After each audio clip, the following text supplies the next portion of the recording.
Veja, o que vem na minha cabeça é que nós tivemos o ano possivelmente de maior quantidade de mentiras contadas no Brasil desde que o Brasil foi descoberto. Acho que nunca se mentiu tanto, porque o nosso adversário, ele contava mentira por segundo. Ele fazia questão de acordar mentindo e deitar mentindo. Ele fazia questão de inventar coisas para contar para o povo. Ele fazia questão de inventar remédio para quem estava doente com o Covid. Ele fazia questão de inventar mentiras sobre economia, ou seja, fazia parte do DNA dele a quantidade de mentiras que era contado por dia na sociedade, com a máquina de fazer mentira que até então a gente não tinha conhecimento. Então, a nossa vitória foi uma vitória, eu diria, tão maiúscula, que ele ficou nocauteado, ele ficou dentro de casa um mês, porque não sabia o que fazer, porque a quantidade de dinheiro que eles jogaram durante o processo eleitoral, a quantidade de utilização da máquina pública para tentar evitar de perder as eleições, foi de tamanha magnitude que quando ele perdeu, ele entrou em parafuso. Ele se trancou dentro de casa, ficou chorando, lamentava. Tem gente que disse que tem dia que ele falava, tem dia que ele não falava, e na verdade ele estava preparando um golpe. E estava preparando um golpe que era para ser no dia da minha diplomação. Como eu mudei a diplomação do dia 18 para o dia 12, eles foram pegos de surpresa. Mesmo assim, no dia 12, quando eu fui diplomado, fizeram aquele carnaval, enfrentaram a Polícia Federal, tocaram fogo em ônibus, aqui no centro de Brasília, com a proteção da polícia. Sim. Eu estava no hotel, eu estava vendo tudo o que estava acontecendo.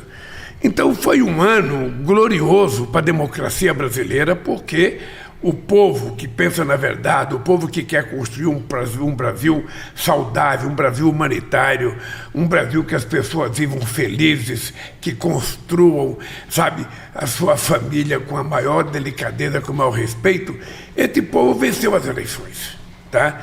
Então, depois de vencer as eleições, nós fomos fazer a transição. E na transição é que nós descobrimos todas as falcatruas que tinham acontecido nesse país. Sabe, o gasto de quase 300 bilhões de reais em políticas que se jogava dinheiro pela janela, se distribuiu dinheiro para motorista de táxi, para motorista que nem existia, de caminhão, que não tinha nem carta, que não tinha nem carteira de motorista, ou seja, então tudo isso, sabe, está sendo apurado, tudo isso está sendo investigado, sabe, tudo isso vai se transformar numa denúncia, e eu acho que o que é importante é que nós conseguimos fazer quase que um milagre. O que é esse milagre? Nós pegamos esse país semi-destruído do ponto de vista de políticas públicas e nós já recuperamos praticamente todas as políticas públicas de inclusão social que tinha dado certo no Brasil.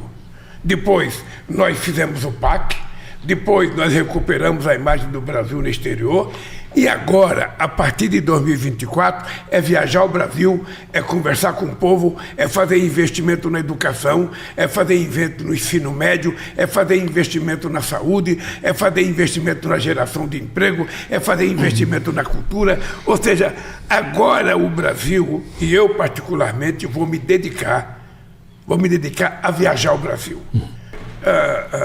A alegria foi grande, mas veja, é a primeira vez. Se você pegar desde a proclamação da República até a eleição do Bolsonaro, você vai perceber que nunca antes na história do Brasil nenhum presidente utilizou a máquina pública como ele utilizou. Sim. Ninguém nunca.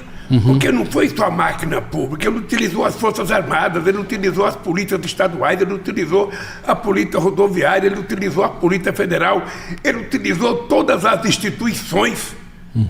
Sabe? A BIM agora, né, com esse escândalo. Aquele não conseguiu utilizar para ele, agora nós estamos vendo, sabe, escuta telefônica de gente que não deveria ter escutado, que não tinha decisão judicial.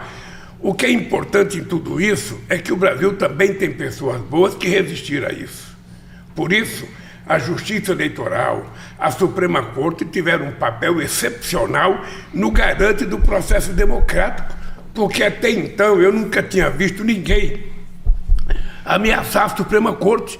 Eu nunca tinha visto ninguém pegar um bando de coronel ou de general aposentado e colocar dúvidas sobre as eleições, sobre as urnas eletrônicas que são respeitadas no mundo inteiro.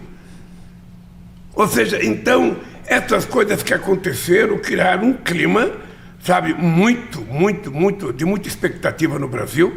E quando nós ganhamos, obviamente que eu fiquei muito alegre, porque foi uma eleição, sabe, com muito suor, com muito sangue, enfrentando a máquina pública como jamais nós tínhamos enfrentado.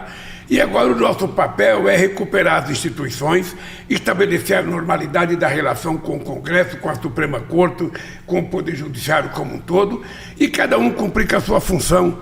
E é isso que nós estamos fazendo, é por isso que o ano de 2023 está sendo exitoso. Obviamente que quando você planta um pé de fruta, não vai dar fruta no mesmo ano que você planta, às vezes demora um pouco.